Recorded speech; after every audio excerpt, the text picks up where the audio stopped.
que maintenant, on va révéler la suite du palmarès. C'est pour ça que je vais demander à Muriel Garcia de nous rejoindre, la présidente d'honneur d'Innoacteur. Merci d'accueillir Muriel, s'il vous plaît.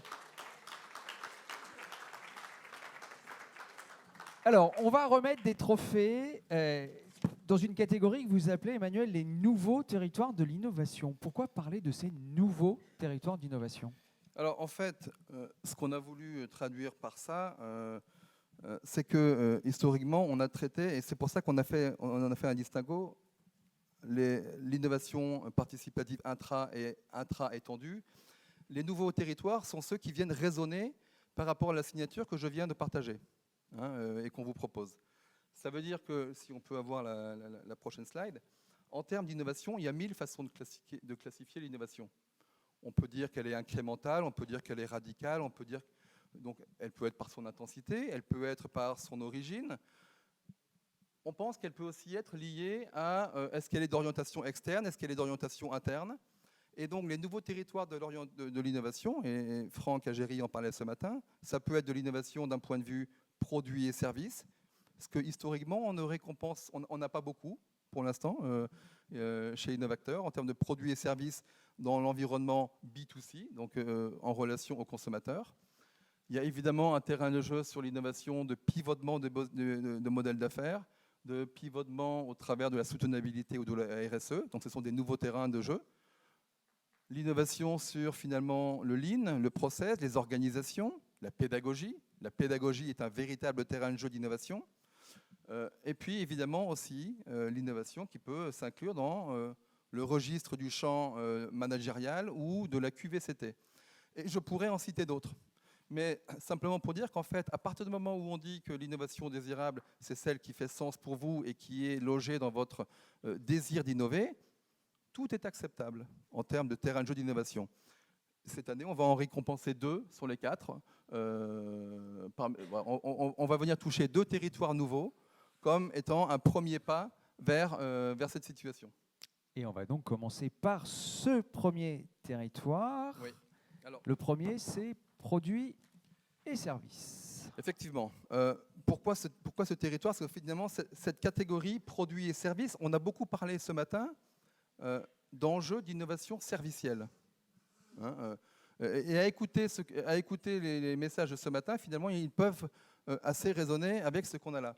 L'innovation servicielle et produits, c'est beaucoup d'entreprises qui sont concernées, c'est beaucoup de consommateurs qui sont concernés. Et ça veut dire que finalement, quand on raisonne également par rapport à la qualité de la vie, la qualité de l'environnement, la qualité de l'impact, le business, le B2C est un enjeu majeur. Beaucoup d'entreprises opèrent dans ces sujets. Et donc, là-dessus, on va... Et d'ailleurs, quand on traite sur l'innovation produits-services, on peut être ou en démarche d'IP ou en d'autres démarches.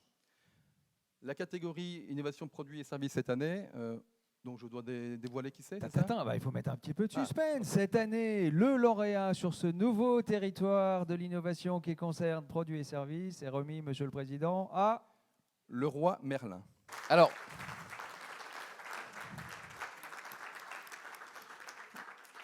certainement, une très grande majorité d'entre vous connaissent l'entreprise et l'enseigne Leroy Merlin. 2 mots par rapport à ça. L'initiative et l'innovation que l'on va célébrer s'appelle Home Index ou Home Index, tout dépend comment on le prononce, et qui vient à la fois travailler sur la sensibilisation pour le consommateur par rapport aux enjeux du mieux consommer. Voilà, on a trouvé cette démarche inspirante, parfaitement en adéquation avec le collectif, parce que vous allez aussi nous expliquer avec quelle puissance du collectif vous avez construit cette démarche. Merci beaucoup.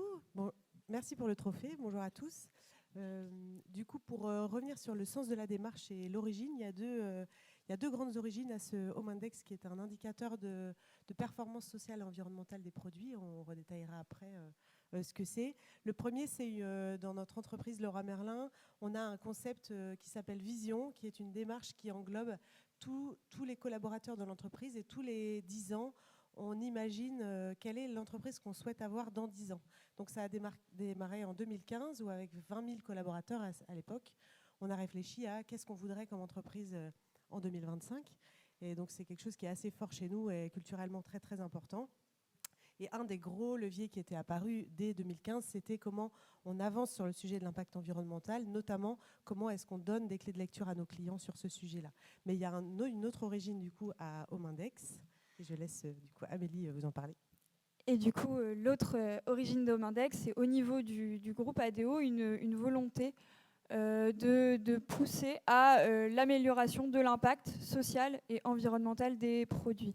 Du coup, autour de ça, c'est créé une stratégie d'amélioration de l'offre, Positive Product. Et on s'est dit que pour les responsables d'offres, ce n'était pas forcément évident de savoir se positionner, de savoir où ils en étaient par rapport à cette démarche et par rapport à ce qui est de l'ordre de l'obligatoire pour la stratégie de groupe, de l'ordre de ce qui est du volontariat. Et on a voulu leur mettre dans les mains du coup un outil pour pouvoir scorer leur gamme par rapport à cette démarche Positive Product. Cet outil, à l'époque, il s'appelait la Scorecard. Et on s'est dit que c'était tellement bien, cette liste de critères, ce système de notation des produits, que pourquoi pas en faire profiter les clients en magasin. Et du coup, avec Leroy Merlin en France, du coup, qui a été précurseur sur cette communication. Voilà pour la démarche. Pour vous donner peut-être un peu plus de visibilité sur de quoi on se parle, en fait, donc Homindex, c'est un indicateur. Pour nous, on appelle ça le Nutri-Score de l'habitat, puisque tout le monde connaît le Nutri-Score et c'est vraiment le modèle qu'on a voulu prendre. En fait, c'est du coup, tous nos produits sont évalués sur une base d'une vingtaine, 25 critères aujourd'hui, 26 critères. Et du coup, il lui donne une note entre A et E. Pourquoi on a fait ça? Pour plusieurs raisons. D'abord parce que ça n'existe pas dans le monde de l'habitat, ça n'existait pas jusqu'à présent. Et donc, on voit à quel point les citoyens, les consommateurs aujourd'hui ont besoin et de plus en plus souhaitent avoir des informations sur l'origine des produits, leur composition, ce qu'il y a dedans, etc., leur impact. Et donc ça a été vraiment la première raison pour laquelle on a voulu mettre ça en place. La deuxième raison, c'est qu'on a de la chance d'être leader sur le marché de l'habitat en France. Et on croit vraiment que être leader, ça veut dire être responsable et emmener le reste du secteur avec nous. Et donc on voulait vraiment être pionnier et du coup lancer cette démarche pour emmener tout notre écosystème d'entreprises, d'enseignes, de partenaires fournisseurs, d'industriels et de clients avec nous. Voilà. Et puis il y a un troisième élément, qui était nourrir notre marque employeur. Il y a beaucoup de personnes des RH ici. On sait aussi qu'on a besoin de montrer à nos clients internes comme externes qu'on avance sur les sujets de l'environnement. Et donc c'était aussi une des raisons qui nous a poussé à essayer de montrer à tout le monde et de donner du sens à tous dans ce qu'on fait dans l'entreprise. Vos fournisseurs, comment ils ont réagi à ça? Eh ben, nos fournisseurs, ils ont hyper bien réagi. Pour vous donner un exemple, aujourd'hui, alors le Homindex, on a démarré avec nos produits ce qu'on appelle en marque propre, c'est-à-dire nos propres produits Leroy Merlin. On a voulu un peu montrer l'exemple justement et rassurer nos fournisseurs sur le fait que même si on avait des produits qui étaient mal notés, c'est pas grave, on publiait la note quand même. Donc on a démarré il y a un an, en décembre dernier, avec 25 000 produits à peu près. Et là, aujourd'hui, on a 100 000 produits qui sont publiés, puisque depuis le mois de mai dernier, on a plus de 500 fournisseurs qui nous ont rejoints dans la démarche. Qui est volontaire du coup, et du coup qui ont signé un accord contractuel et qui nous ont donné les informations et donné l'accord pour publier la note de leurs produits. Donc ça c'est hyper important parce que du coup ça nous permet ensuite d'améliorer les produits puisque c'est bien ça le but en fait. D'accord. Eh bien, applaudissements pour cette magnifique démarche. Homindex pour Leroy Merlin. Président, Madame la Présidente, on remet le trophée sous les applaudissements nourris du public. Et sous le regard du photographe, l'objectif. Merci et encore bravo à vous. Autre territoire récompensé cette fois-ci, Président, c'est innovation soutenable. Alors effectivement, je vous parlais des différents territoires. Et là, encore une fois, en résonance aux échanges qu'on a eus ce matin, il se trouve, et c'est sans doute pas le fruit du hasard, nous avons eu plusieurs dossiers autour de l'enjeu de soutenabilité. Évidemment, on les accueille bien volontiers. Et là, on a un sujet qui nous a interpellés, surpris, agréablement surpris. C'est un trophée, c'est une initiative, non pas par une entreprise, mais par une mairie, par un territoire, quelque part, et par un territoire qui n'est pas en proximité.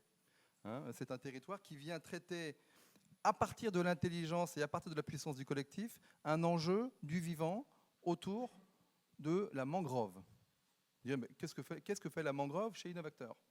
La mangrove chez Innovactor, c'est défendre et protéger le patrimoine vivant et l'enjeu climatique de ce territoire qui est la Martinique, à partir d'une démarche d'intelligence collective, de collaboration entre les parties prenantes impulsées par la mairie et qui a finalement regroupé toutes les parties prenantes, les entreprises, les autorités et même ce qu'ils appellent, eux, l'ultramarin dans leur territoire. Et donc, finalement, on voit bien que la modernité de l'innovation participative, elle va pouvoir venir se loger partout, puisqu'il s'agit d'aborder et de traiter collectivement des nouveaux défis. Et donc, ce trophée est remis cette année à la mairie du Lamentin, en Martinique, pour leur programme autour de la préservation et de la sauvegarde de la mangrove.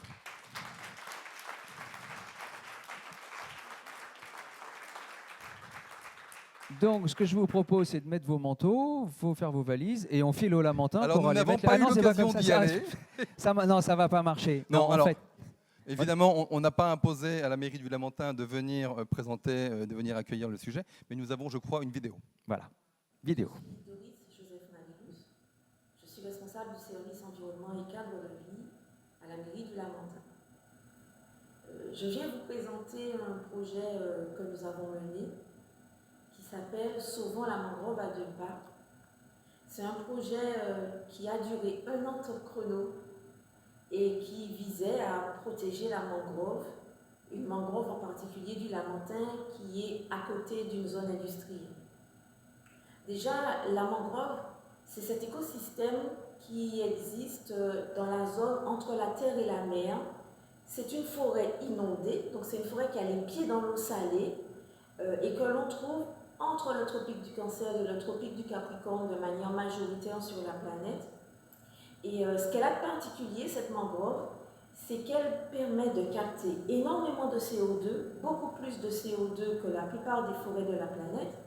Et puis, elle permet aussi aux poissons de pondre. Et toute l'alimentation, une grande partie de l'alimentation en poissons de la planète vient des mangroves. Et puis, sur nos territoires, les mangroves ont aussi la capacité à protéger nos territoires de l'augmentation du niveau de la mer et également des vagues qui peuvent être liées au tsunami. Alors, sur notre territoire au Lamentin, cette mangrove, elle subit énormément de pression parce qu'en fait, nous sommes la commune la plus centrale de l'île. Et sur cette commune, du coup, toutes les eaux douces qui viennent des bassins versants en amont arrivent en général dans la mangrove, parce que 95% de notre littoral au Lamentin est affecté à la mangrove. Et notre projet a consisté à mobiliser des entreprises qui jouxtent cet écosystème en leur demandant de bien vouloir nous affecter des rangers seniors, c'est-à-dire des salariés qui étaient volontaires pour venir aux côtés de la ville pour réaliser des opérations 1 fois par mois, le jeudi. Et vraiment, une des grandes réussites de ce projet, c'est que toutes les entreprises que nous avons rencontrées, en à peine 2 mois, ont toutes émis un avis favorable et ont trouvé en leur sein des bénévoles. Ce projet il nous a permis de travailler avec ces personnes, à les sensibiliser sur l'intérêt de la mangrove, à leur montrer les pressions que subit la mangrove. Et puis, avec eux, nous avons mis en place des ateliers qui ont consisté à leur demander de nous faire des propositions sur ce que pourraient faire les entreprises pour sauver cet écosystème. Et puis, nous avons aussi mis en place des opérations d'enlèvement de déchets, d'inventaire, de suppression d'herbes exotiques envahissantes, et puis de plantation. Et donc, ce travail a été fait sur 1 demi-hectare et a servi de pilote, de test. Il était financé par l'Union européenne et c'est pour ça que nous avions vraiment un délai très précis d'1 an top chrono pour réaliser ce projet.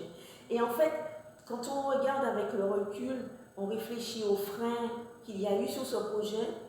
Le principal frein était le stress lié au financement européen par rapport à cette durée qui était imposée. Mais en fait, c'est ce facteur limitant, ce frein qui nous a permis également de tenir une cadence et faire en sorte que tous les acteurs avaient envie de faire en sorte que ce projet réussisse. Quand je dis tous les acteurs, il s'agissait bien sûr des entreprises qui ont répondu oui tout de suite, mais il s'agissait aussi des acteurs de la ville. Les élus du Lamentin portent une stratégie environnementale, la stratégie environnementale du Lamentin, et un des gros projets de cette stratégie environnementale, c'est justement le projet pour sauver la mangrove. Et donc, la mobilisation de la ville, elle part de l'élu, elle s'inspire dans tous les services, mais également dans le service environnement et cadre de vie.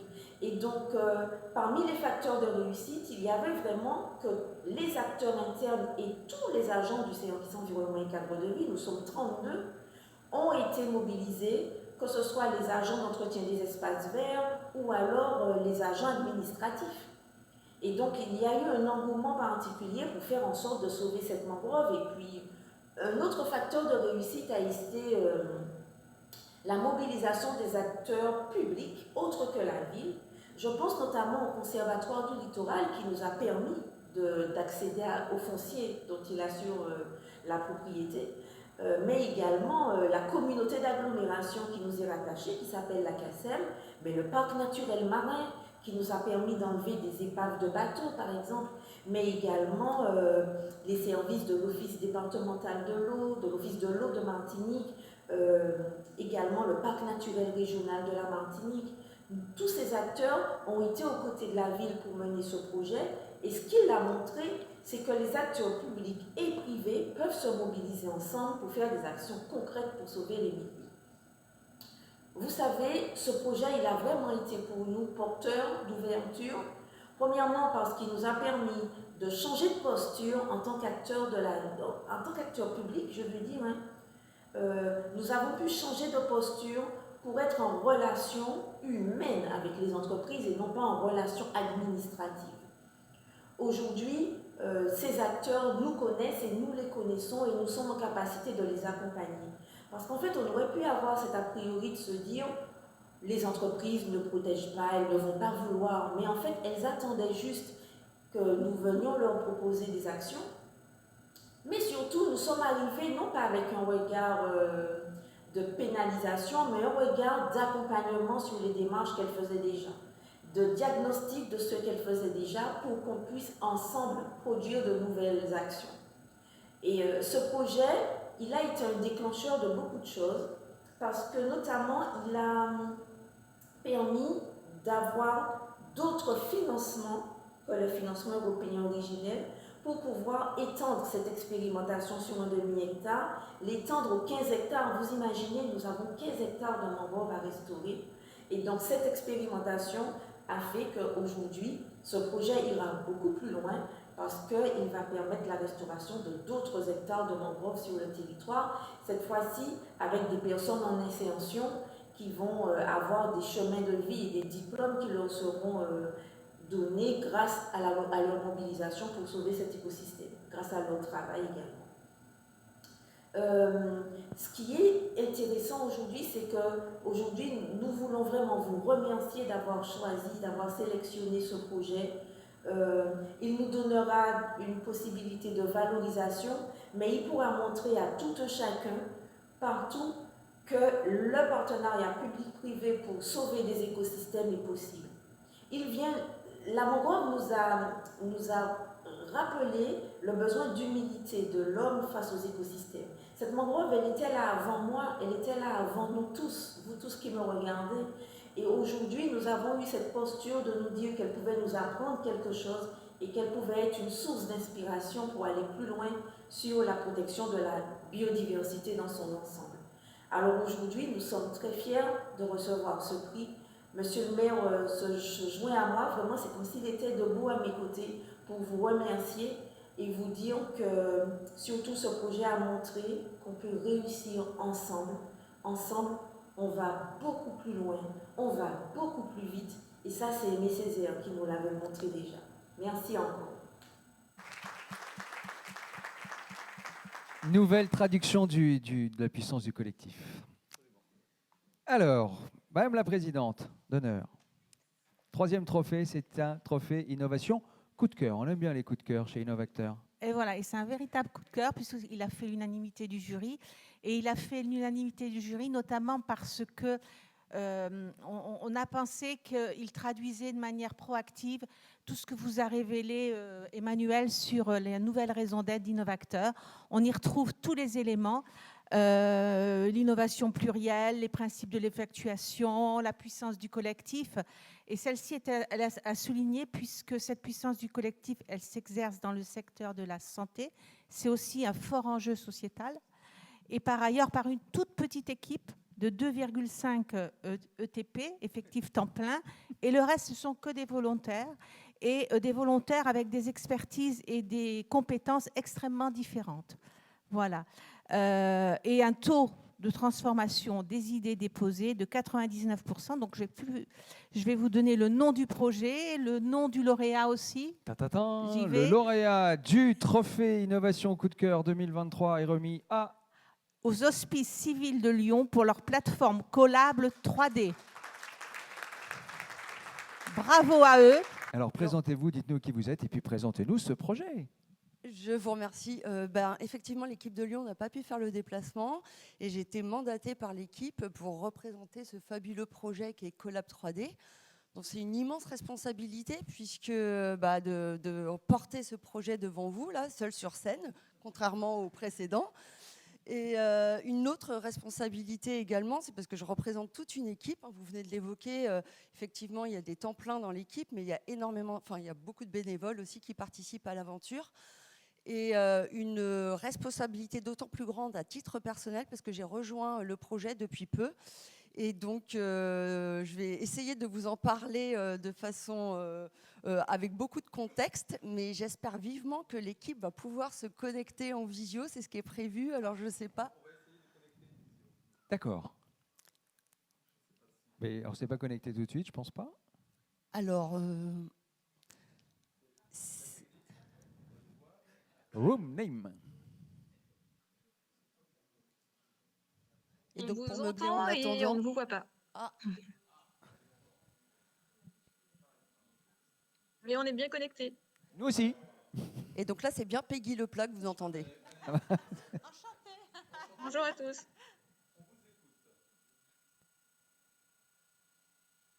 Est-ce que vous nous entendez, à défaut de nous voir? Oui. Ah, alors On soyez s'entend. les bienvenus. Ah ben voilà, ça y est, nous vous voyons. Super. Bonjour.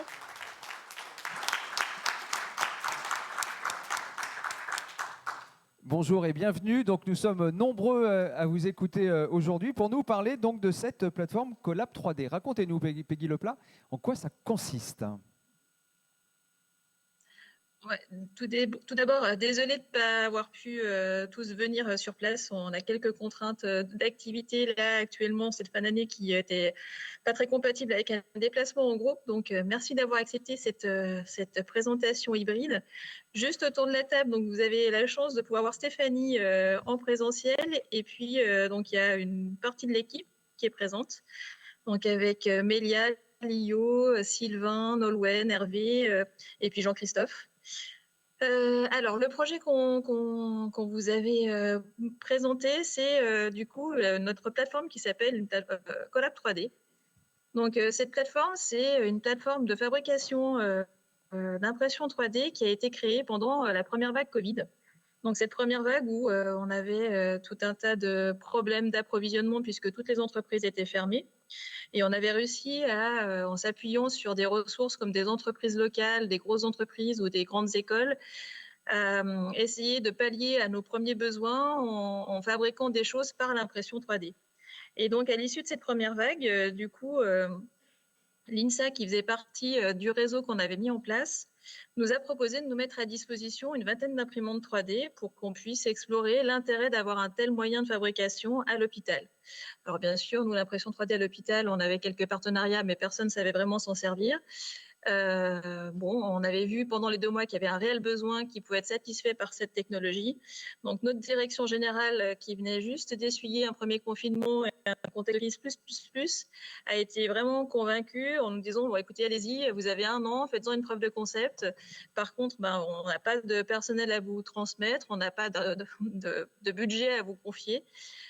Trouver des locaux, essayer de faire une équipe avec des personnes qui seront intéressées et puis lancez-vous dans l'aventure et on en reparle dans 1 an. Donc c'est comme ça que notre plateforme d'impression 3D est née. On a fait un appel à volontaires parmi des directions ciblées et on a une quinzaine de volontaires, de professionnels de santé qui sont portés volontaires pour venir construire l'équipe, se former à l'impression 3D avec l'INSA et puis nous aider à structurer la plateforme. On a installé dans des locaux d'un ancien self parce qu'ils étaient disponibles. Et puis, on a lancé notre appel à idées 3D à travers les 24 000 collaborateurs HCL et on a eu d'emblée 150 projets qui nous ont été soumis. Et c'est comme ça qu'on a démarré l'aventure en juin 2020.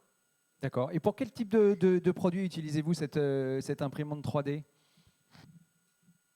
Alors là, maintenant, 3 ans après, on a vraiment 4 grands secteurs d'activité, si on peut dire. On a tout ce qui est produits développés sur mesure. Donc là, on a des professionnels de santé ou des patients qui viennent nous voir avec des besoins spécifiques et qui ne sont pas satisfaits par des objets qui existent dans le commerce. Et donc, on va aller co-développer avec eux des solutions qui répondent vraiment spécifiquement aux besoins. Ensuite, on a tout ce qui est modèle anatomique. Donc, les modèles anatomiques vont être là pour aider soit à expliquer à un patient sa pathologie et la façon dont on va la prendre en charge, soit pour venir expliquer à nos étudiants une forme de pathologie. Ou alors, plus technique, on a un chirurgien qui va nous envoyer une image de scanner ou d'IRM de son patient avant une chirurgie complexe pour qu'on lui imprime juste la zone qui l'intéresse pour qu'il puisse s'entraîner avant l'opération. Donc ça, c'est le secteur modèle anatomique. Et puis ensuite, on va faire des pièces détachées pour nos équipements. Ou encore, un très gros secteur, c'est qu'on va développer tout ce qui est aide technique ou des supports de rééducation pour nos patients en situation de handicap qui sont hospitalisés dans nos locaux. Voilà les 4 grands secteurs. D'accord. Donc 3 ans après cette démarche, évidemment, c'est une belle réussite. Qu'est-ce que vous prévoyez pour les années à venir ? Est-ce qu'il y a un développement particulier ? Est-ce qu'il y a des appels à projets particuliers sur des domaines particuliers ou pas ? Alors, tout le challenge pour les années à venir va être de continuer à pouvoir fonctionner comme ça sur ce mode très collaboratif où on a toujours cette équipe qui reste investie et qui est vraiment institutionnalisée dans cette mission transversale auprès des ressources humaines. Ça, c'est le premier challenge, c'est continuer sur vraiment ce projet collectif. Le deuxième challenge, c'est qu'on a été pérennisé par notre direction générale pendant 3 ans. Donc, on sait où on va jusqu'en 2025. L'idée, c'est de ne pas s'arrêter en 2025. Donc là, on est en train d'essayer de trouver des solutions comme développer de la prestation externe pour d'autres établissements de santé ou d'autres organisations ou industries pour pouvoir faire rentrer des recettes dans ce centre qui, pour l'instant, ne comptabilise que les non-dépenses qu'elle fait faire à son institution. Et voilà. Et donc après, le troisième challenge, c'est d'accompagner d'autres établissements qui souhaiteraient, comme nous, se lancer dans l'aventure. Et on vient récemment de lancer un réseau en impression 3D qui regroupe tous les CHU qui sont intéressés par la démarche. Là, on est à peu près une quinzaine sur les 33 CHU en France. Et on essaye ensemble de continuer à faire en sorte de montrer que cette démarche peut être intéressante pour les établissements de santé. Eh bien, je pense que ça peut s'applaudir, cette très, très belle démarche. Merci.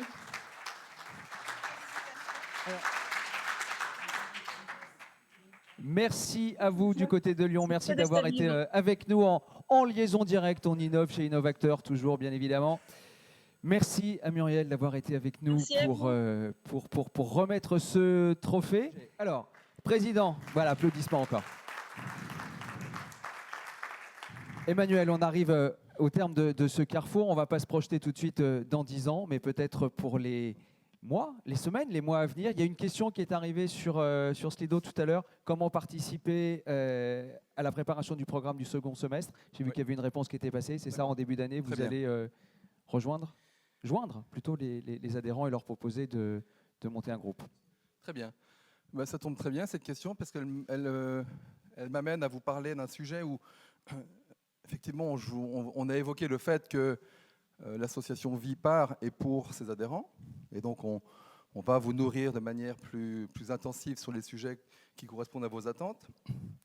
Mais la réalité, c'est qu'elle se co-construit aussi avec vous et avec ses adhérents. Et donc, j'aimerais simplement rappeler, peut-être, au-delà des groupes de travail, la façon dont chacun d'entre vous peut prendre part à l'exercice de développer, alors jusqu'en 2033, Innovacteur, mais l'important, me semble-t-il, c'est que chacun de nous doit aussi s'interroger sur ce qu'il peut apporter et ce qu'il veut apporter à l'écosystème Innovacteur. Il y a plusieurs façons de le faire. Je vais en lister quelques-unes. Vous l'avez peut-être vu dans les newsletters, il y a une première contribution possible qui est le parrainage. On vous invite tous à pouvoir activer le principe du parrainage pour développer la communauté. Et le faisant, non seulement il y a sans doute une fierté de le faire, mais il y a également un bénéfice économique à le faire, puisque nous avons confirmé, et je vous le confirme à nouveau, que toute entreprise nouvelle qui prendra la formule adhésion privilège permettra à son parrain de bénéficier de 1 000 € de réduction directement sur son adhésion 2024. En clair, 3 parrainages, l'adhésion est gratuite. Ça, c'est une première option. Il y a une deuxième option possible pour faire vivre la communauté, c'est de rejoindre le conseil d'administration, de rejoindre le bureau. Si ce qu'on vous a proposé et ce qu'on vous a partagé aujourd'hui résonne et fait sens, nous sommes évidemment ouverts à développer la puissance du collectif. Il y a de la place au bureau, il y a de la place au conseil d'administration. Il y a une troisième possibilité, c'est de contribuer au travers de la mise à disposition de lieux. On va avoir beaucoup d'événements, des événements de formation, des événements de campus. On est évidemment toujours à la recherche de lieux. Si parmi vous, dans vos organisations, vous avez des lieux disponibles, faites-le nous savoir, s'il vous plaît, parce que c'est important, c'est aussi une façon, comme une autre, de contribuer à la vie de l'association. Puis il y a une quatrième option. Évidemment, on a évoqué la question des groupes de travail, et vous nous en avez fait part cet été. Rejoindre et prendre votre part, et prendre votre juste part au travers des groupes de travail est quelque chose qui fait sens pour vous. Alors, on va activer ça dès janvier. On vous propose même une date qui est le 23 janvier, en soirée, il y aura un webinaire consacré autour des groupes de travail. Et toutes les personnes qui souhaitent prendre part au groupe de travail, faites-le nous savoir, toujours pareil par l'adresse email contact@innovateur.fr. Globalement, les groupes de travail ne sont pas encore complètement définis. On imagine 3 pistes. Un groupe de travail et ses sous-groupes autour du rayonnement et de l'attractivité de l'association. Un groupe de travail et des sous-groupes autour du développement de la capacité avec l'ensemble du dispositif de formation, d'ateliers apprenants, de conférences. Et puis sans doute un troisième groupe autour des partenariats, de la prospective, de la veille. Ça, c'est l'idée qu'on peut en avoir à date. Mais évidemment, elle va évoluer et elle va se nourrir de ce que vous nous proposerez également. Donc, notez peut-être cette date, le 23 janvier au soir, on fera un webinaire avec toutes celles et ceux qui sont en proposition de dire « je contribue au groupe de travail, je contribue à la vie de l'association ». Et puis, il y a encore une autre façon de le faire, qui est évidemment de partager. Vous avez évoqué, parmi tous les lauréats, vous avez évoqué l'importance de continuer à faire vivre le partage des bonnes pratiques. Et donc ça, surtout, ne l'arrêtez pas, mais surtout, renforcez-le. Donc ça fait déjà 5 façons de répondre à comment je peux et comment je veux nourrir la raison d'être et la communauté Innovateur. Et là-dessus, vous êtes évidemment les bienvenus. Et on sera heureux parce que, évidemment, en grandissant, on va devoir aussi se structurer et se muscler collectivement. Et la puissance du collectif, elle nous appartient à tous de la faire vivre. Voilà, donc ça, ce sont déjà 5 pistes pour pouvoir répondre à cette puissance du collectif. Et je préciserai peut-être également en conclusion autre chose. On a parlé ce matin des valeurs Innovateur, qui sont autour de l'écoute, qui sont autour de l'humilité, qui sont autour de l'échange d'utilité. Les valeurs, c'est effectivement essentiel. Et l'important, c'est de les faire vivre. Et donc, pour les faire vivre, on va appeler et on va peut-être ici rappeler quelques comportements qui sont très largement encouragés, favorisés chez Innovateur. Et depuis le début. Donc, je ne fais que rappeler ce qui existe.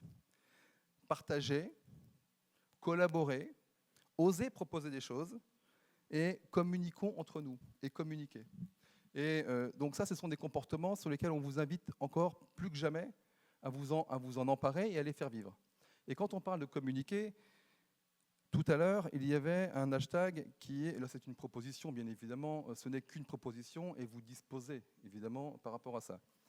Mais pour agir sur la puissance du collectif et peut-être sur les réseaux sociaux, je vous propose peut-être de travailler collectivement autour de 3 hashtags qui nous représenteraient. Le premier, c'est « Je suis innovateur », puisque chacun d'entre nous, à sa façon, est innovateur. Donc, premier hashtag « Je suis innovateur ». Deuxième hashtag « IP », qui est évidemment quelque chose qui est important. Et troisième hashtag « Innovation désirable ». Imaginez que chacun d'entre nous, dans nos communications, dans nos réseaux, dans nos actions de poste, systématiquement, nous utilisions ces trois mots qui peuvent singulariser et représenter l'association. Je suis innovateur, hashtag je suis innovateur, hashtag IP, hashtag innovation désirable. On va construire notre singularité et donc notre attractivité. Donc je vous propose de le faire. Ça vous appartient bien évidemment, on n'est pas là pour contrôler, mais ça fait peut-être aussi partie du sentiment d'appartenance et du désir d'innover ensemble. En tous les cas, au nom du bureau et de l'ensemble du conseil d'administration, je vous remercie encore une fois pour votre présence aujourd'hui et je nous souhaite évidemment une excellente entame et une excellente perspective pour 2024 et charge à nous évidemment de nous emparer de la formidable opportunité que nous avons de continuer le travail depuis 20 ans, pour 5 ans, pour 10 ans. Et alors, voilà, donc, et puis le rituel, il me semble, hein, en tant que nouveau président, je n'ai pas encore tous les rituels, mais manifestement, il y a une photo collective, c'est ça, avec l'ensemble des lauréats. C'est ça, ok. Je ne sais pas s'il y a d'autres questions ou s'il y a autre chose. En tous les cas, voilà ce que je voulais vous exprimer en conclusion. Encore une fois, nous sommes très fiers de pouvoir porter au bureau le message et les actions de l'association. Et nous sommes particulièrement convaincus qu'un boulevard nous est offert en termes de développement collectif et de puissance du collectif. Merci à vous.